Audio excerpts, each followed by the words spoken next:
You sense it, don't you? That persistent feeling that you exist in a reality not designed for you. It's as if the instruction book for life was delivered to everyone but you. You observe interactions play out like well-rehearsed scenes, noticing the despair beneath each chuckle, the anxiety concealed by bravado, and the deep-seated solitude veiled by the appearance of success. The most painful aspect is that you've begun to think there is a core flaw within you. That isn't true. But what if I were to tell you that Carl Jung pinpointed something specific in individuals like yourself? Something so uncommon that the majority of people will go through their whole lives and never encounter a person who possesses it. A form of awareness so deep it challenges the basic structure of others' existence.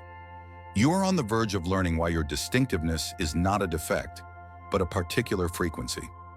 When you grasp what you are truly facing, all of it, your fatigue, your sense of being alone, your intolerance for the shallow, will at last fall into place. However, before we explore the first indicator, there's something you must grasp. The information you are about to receive could be unsettling, for once you perceive these patterns, they become impossible to ignore. After you realize what sets you apart as rare, returning to the pretense of being average is no longer an option. Are you prepared for such a truth? Jung termed this dangerous perception. If it's a part of you, you're already aware of the reason. You don't merely see people, you see into them. Their spoken words convey one message, while their fleeting facial expressions shout a different story. Their narratives depict achievement, yet their aura exudes despair. You perceive their unspoken thoughts more clearly than their spoken ones. This is the initial sign. You analyze reality with a profundity that would shatter the average person. Reflect on your most recent interaction. As they discuss their promotion, you perceive the spirit-crushing trade-off they accepted to achieve it. As they boasted about their partnership, you sense the deep solitude engulfing them. This capacity wasn't something you requested. It cannot be switched off, and it is gradually wearing you down. Because this is what Jung comprehended. When you perceive with such immense clarity, you transform into a human mirror, and mirrors frighten those who have dedicated their lives to evading their own reflection. You're aware of the palpable tension that enters a space with you. It isn't a figment of your mind. It is their subconscious acknowledging that you perceive their shadow. The aspects of themselves they have hidden so profoundly, they've persuaded themselves they no longer exist. Your mere being poses a query they are unprepared to confront. Why do you continue this facade? And instead of confronting that query, they label you as the issue. You are too intense. You analyze things to death. Why can't you just be normal? But being normal isn't an option for you. Normal involves taking the superficial for the real. Normal involves taking part in a shared illusion. Normal involves forsaking the unique gift that defines your essence. This dangerous perception you possess is, in fact, unveiling something more profound about your character. It's something that clarifies why trivial relationships feel like a famine for your spirit. This leads us to the second sign, which could be the most agonizing one yet. You have an aversion to shallowness. Trivial conversation feels like a form of mental torment. Superficial friendships make you feel more isolated than being alone does. You require dialogues that skip past pleasantries and plunge directly into the core of being. You long for bonds where wearing a mask is not merely a choice, but an impossibility.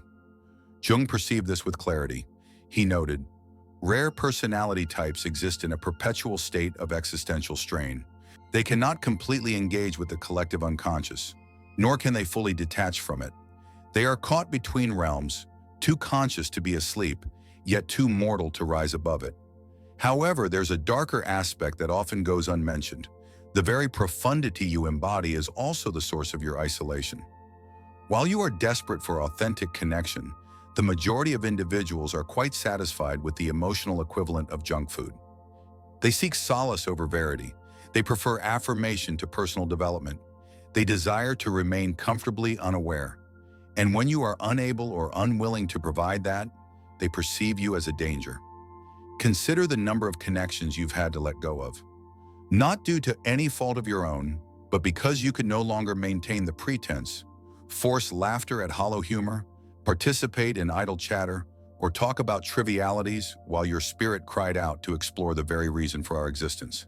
This is not a matter of arrogance. It is a matter of self-preservation.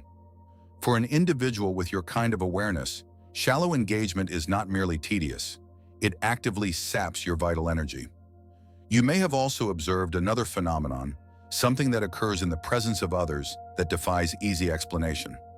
A weariness that surpasses simple social tiredness. A sense of being burdened by weights that do not belong to you. That is because you are, in fact, carrying them. And with this third sign, Jung's perceptions venture into a realm that feels almost otherworldly. We now venture into more somber ground. The third sign is that you take in everything, not merely ideas or perceptions. Everything. The unspoken anger of others, their suppressed sorrow, their disavowed wants. You are more than a bystander. You are an emotional transmuter, subconsciously processing the psychic refuse of all those in your vicinity. Jung termed this participation mystique, a state where personal limits fade and one fuses with the collective unconscious. For the majority, this is a rare occurrence. For you, it is perpetual. The depression that appears without warning, it's often not your own. The anxiety that tightens your chest, you may have taken it on from the coworker at the next desk. That unaccountable anger might be the unvoiced rage of every person you've met today. This explains your need for significant time by yourself. It isn't due to being asocial, but rather the necessity of distinguishing what belongs to you from what does not. You require quiet to perceive your own thoughts once more. You need solitude to recall your identity beneath all the mental static. Yet, there is a harsh reality here. This process of absorption can turn into a dependency. Because while you are submerged in the feelings of others, you can avoid confronting your own inner void. By resolving the issues of everyone else, you sidestep facing your own. By acting as the advisor, the comforter, the person everyone turns to, you manage to circumvent your personal growth until you have a sudden awakening and it dawns on you. You are intimately familiar with the souls of others, yet a stranger to your own. This is the point at which the true struggle commences, not against the external world, but within yourself. To possess such a rare personality type is to exist with an internal division that rips you apart each day. If these indicators resonate with you, ensure you are subscribed to this channel, as our current exploration is merely the starting point. Press the subscribe button at this moment. We will require mutual support for the journey ahead. The fourth sign inflicts the deepest wound. You are engaged in an unseen battle between your authentic self and the person the world demands you become. Jung grasped that individuals like you exist with a core division. Your genuine self is too potent for regular interaction. Consequently, you splinter yourself into pieces: the professional version, the social version, the family version. Each is a meticulously adjusted performance. Each is draining, and none represents your true self.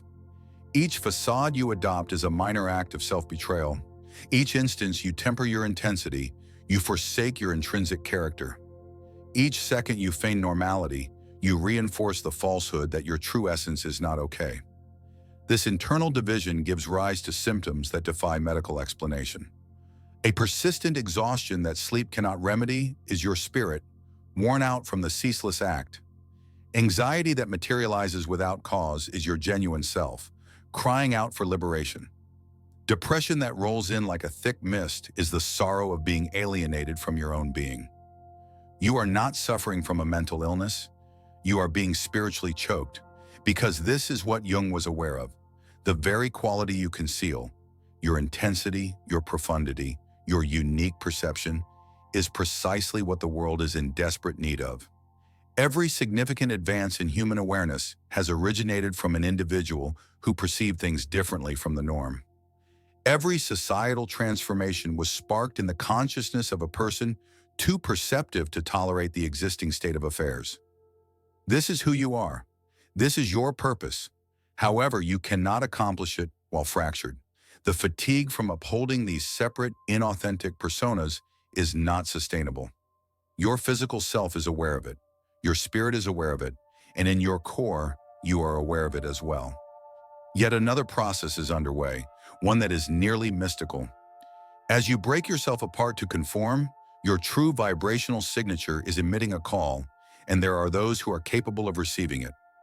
The following sign is where Jung's work delves into a domain that science has yet to fully comprehend. This leads us to what may be the most enigmatic sign of all. You immediately identify others like you. It defies logic. You can meet a person in any place, at any time, and in mere moments you sense it. A vibrational alignment, a recognition of the soul, a sentiment of, "Ah, it's you. I've been searching for you." While Jung named this phenomenon synchronicity, the experience is more profound. It is akin to possessing a hidden receiver tuned only to specific frequencies. Upon meeting someone on your same wavelength, your entire being illuminates. Time seems to bend, facades fall away effortlessly. You find yourself disclosing information you've never shared before, and they respond with understanding, as if they have spent their entire existence anticipating those very words. Such encounters are infrequent. Perhaps you've experienced one or two in your life, or maybe you continue to seek them. When they occur, however, they affirm all the feelings you've harbored, but were unable to substantiate. You are not isolated. You are not irrational. You are not excessive. You are simply uncommon, and the uncommon knows its own. But there is a shadow aspect to this. After experiencing true acknowledgement, all other interactions can feel like deprivation. After being truly perceived, being overlooked becomes excruciating. Your personal frequency can no longer tolerate mere noise. This explains why you may undermine connections that require you to diminish your own brilliance. It's why you prefer solitude over pretense. It's why regression is impossible after you've felt a genuine bond. Your spirit now has criteria, and these criteria are intrinsically linked to something far greater. A purpose that has smoldered within you long before you had words for it. This purpose, however, is not what you imagine. It is larger, more unusual, and more significant than any conventional advice you've received about discovering your direction. If you haven't subscribed, this is the moment. Grasping the next sign will fundamentally alter your perspective on your life's path. The sixth sign clarifies it all. You bear a purpose that seems too grand for a single life. It's not a profession or a set of objectives, but a profound purpose. It is a fire in your being that rouses you in the dead of night with insights too expansive for your intellect to contain. Something that feels more like a universal mandate than a personal decision. Jung comprehended this weight.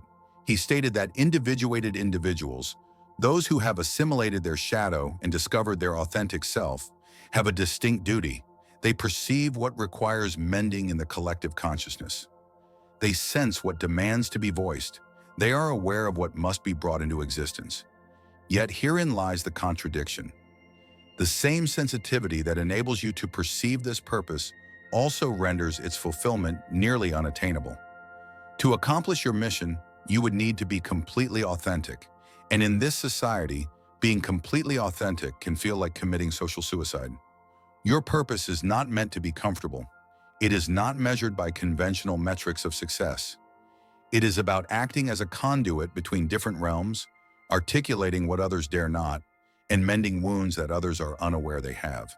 This is the reason that nothing ever seems sufficient, why even your achievements can feel hollow. Your role is not to achieve success, but to facilitate transformation, to awaken something dormant, to help bring forth a new mode of existence. But this is impossible to do from a place of concealment. And this is the point where most individuals falter. They hear the call, but are afraid of the price. They perceive their mission, but recoil from what it asks of them. They are aware they are destined for more, but opt for security instead. The question remains, what will you choose? For there is one last sign, a sign that will decide if you will carry out this cosmic duty or live out your days pondering what might have been. The seventh and ultimate sign is the most significant. Your deepest wound is your most powerful asset. Jung found that rare personality types frequently bear what he termed a sacred wound, a profound spiritual injury that transforms into their wellspring of strength. Perhaps you were the child who experienced emotions with overwhelming intensity, the one who could see past the family's polished exterior, the one who could not feign that all was well when it was clearly not. The very hypersensitivity that made you vulnerable is the same sensitivity that enables your perception of what goes unnoticed by others. The solitude you endured compelled you to cultivate an internal landscape sufficiently vibrant to support you. Your failure to conform protected your genuineness in a society that prizes compliance. Your injury trained you to navigate the shadows, and now you are equipped to lead others through their own. This is the fundamental alchemical principle that Jung revealed. That which shatters us is what creates an opening for illumination. That which sets us apart is what defines our uniqueness. That which harms us is what rouses us. However, a common misunderstanding is that integrating this wound means erasing it. Instead, it is about respecting it as your guide, your rite of passage, your sacred emblem that declares, "I endured what was meant to demolish me, and now I pose a threat to all forms of falsehood." This wounded gift makes you an innate healer, not through perfection, but through authenticity, not by rising above suffering, but by transmuting it into profound insight. And so we arrive at the decisive moment. You have identified the signs and experienced the comfort of final understanding, yet acknowledgement does not equal change. You can be aware of your rarity and still live your entire life feigning ordinariness. Jung expressed it perfectly. The privilege of a lifetime is to become who you truly are. For those with rare personality types, this is more than a privilege. It is a duty. The world does not require another perfectly conformed individual. It requires you in all your complex, powerful, and glorious abundance. The journey ahead is not simple. Others will push back against your true self. Some relationships will end. Society will challenge your dedication to being genuine in countless ways. But another thing will also occur. The people who are meant for you will appear. The work that is uniquely yours will become clear. Your authentic life, the one that has been waiting under all the facades, will at last commence. Your sensitivity is not a frailty. It is a unique strength. Your intensity is not overwhelming. It is precisely what is required. Your failure to conform is not a defect. It is your offering to the world. The question is, are you prepared to claim it? Reaching this point is no coincidence. Content like this does not reach individuals by chance. It reaches those who are prepared to emerge from the shadows, prepared to begin living authentically. Consider this your call to join a community of uncommon spirits who will not diminish their own light, who prioritize substance over superficiality, verity over solace, and genuineness over validation. Subscribe to this channel this instant, not tomorrow, not later, but now. This exploration of your unique character is only just starting. Each week, we delve further into the enigmas Jung brought to light, the frameworks that define us, and the knowledge that liberates us. Activate the notification bell as well. Because when you possess this level of rarity, you require regular affirmations that you are not isolated, not irrational, and not excessive. You require a fellowship that understands your native tongue.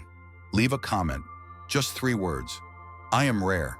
Let this be your statement, your initial move toward being seen. Observe the number of people who reply. Your community is more extensive than you realize. And pass this video along, not to the general public, as they may not grasp it. Share it with that single individual you know is grappling with their own intensity, who feels damaged because they cannot engage in triviality, who must be told that their uniqueness is their strength. In a world dependent on appearances, your genuineness is more than just individual freedom. It is a remedy for a decaying society. We require you to be precisely who you are. Welcome to your authentic existence. Welcome to your true frequency. Welcome home. Keep in mind, you were not created to conform. You were created to be distinct. And now the reason is clear. I'll meet you in the depths.